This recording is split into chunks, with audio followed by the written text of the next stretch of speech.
So, our topic for today is the internet safety, ethics, and etiquettes. So today we're going to discover how to secure ourselves, how to protect the young ones, especially using internet. Exposure to the internet has many two problems. The internet can be a wonderful resource for students. They can use it to research school reports, communicate with teachers and other kids, and play interactive games. Students who are old enough to swipe a screen can have an access to the world, but that access can also pose hazard. For example, an 8-year-old might do an online search for Lego, but with just one missed keystroke, the word legs is entered instead, and the child may be directed to a slew of websites with a focus on legs, some of which may contain pornographic materials. That's why it's important to be aware of what your children see and hear on the internet, who they meet, and what they share about themselves online. As many safe issues, it's wise to talk with young ones about your concerns. Take advantage of the resources to protect them, and keep a close eye on their activities. Aside from it, there are too many issues and problems that we might encounter, so that will be our next lesson.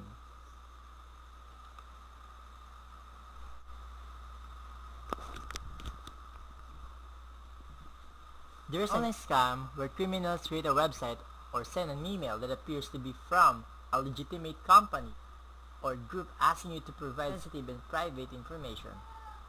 This is usually done by including a link that supposedly takes you to the company's website where you are asked to fill in your information. But that website is clever fake, and the information you provide goes straight to the crooks behind the scam, and we call it phishing. Phishing is a scam used by identity thieves to trick you into providing your sensitive personal or financial information. Online scam indication: the email is not addressed to the recipient. They don't know the recipient's name. They use "dear customers" as an identifier, and there are a lot of grammatical errors, and sometimes the words online banking are capitalized through the text.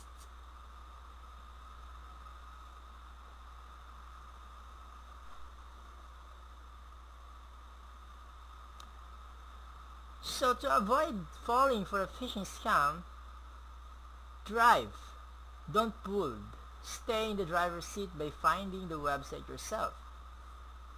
Install or activate a web tool that identifies malicious sites for you so you know that the website you find is legitimate. Next is protect your personal information. Beware of any suspicious emails and do not click suspicious links.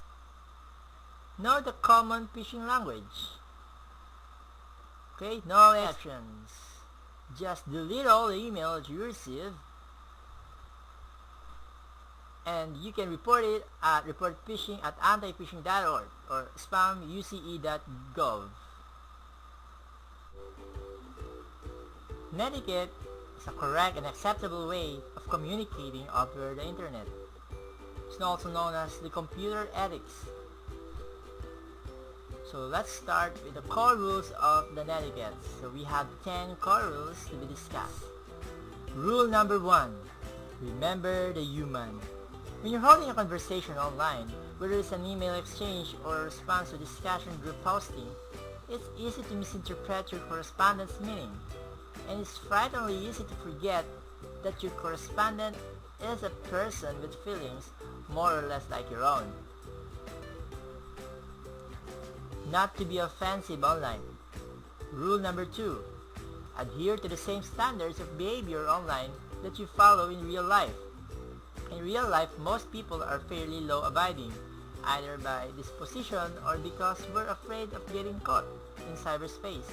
The chances of getting caught sometimes seem slim, and perhaps because people sometimes forget that there's a human being on the other side of the computer, some people think that a lower standard of ethics for personal behavior is acceptable in cyberspace. The code for that is be ethical. Rule number 3. Know where you are in cyberspace. What's perfectly acceptable in one area may be dreadfully rude in another. For example, In most TV discussion groups, passing on idle gossip is perfectly permissible, but throwing around unsubstantiated rumors in a journalist mailing list will make you very unpopular there. So the code for that is alert before you leap. Rule number 4. Respect others people's time and bandwidth. It's a glitch that people today seems to have less time than ever before, even though, or perhaps because, we sleep less and have more labor-saving devices than our grandparents did. When you send email or post a discussion group, you're taking up other people's time or hoping to. It's your responsibility to ensure that the time they spend reading your posting isn't wasted. The code for that is, you are not the center of cyberspace.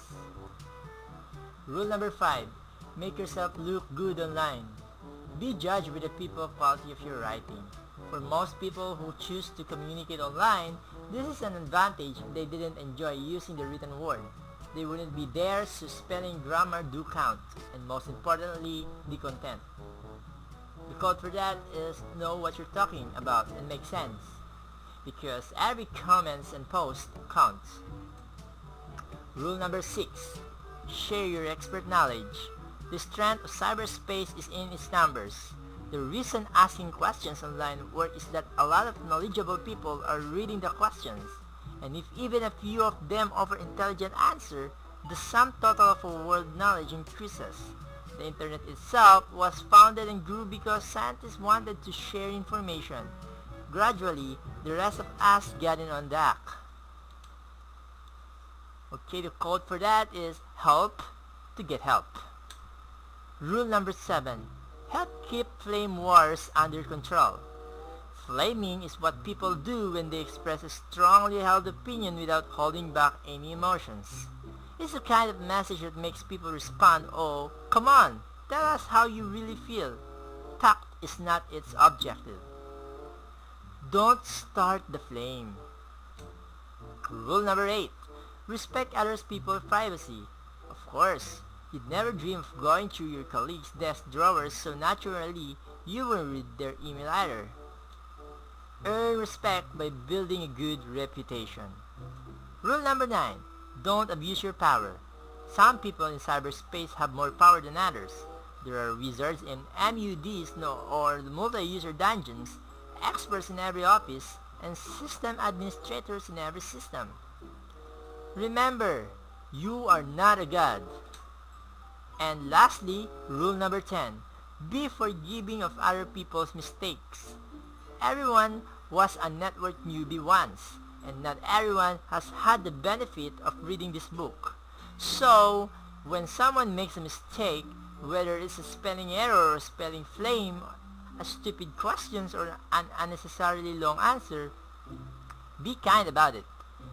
If it is a minor error, you may not need to say anything, even if you feel strongly about it. Think twice before reacting. Having good manners yourself doesn't give you a license to correct everyone else. Remember, to hurt is to learn.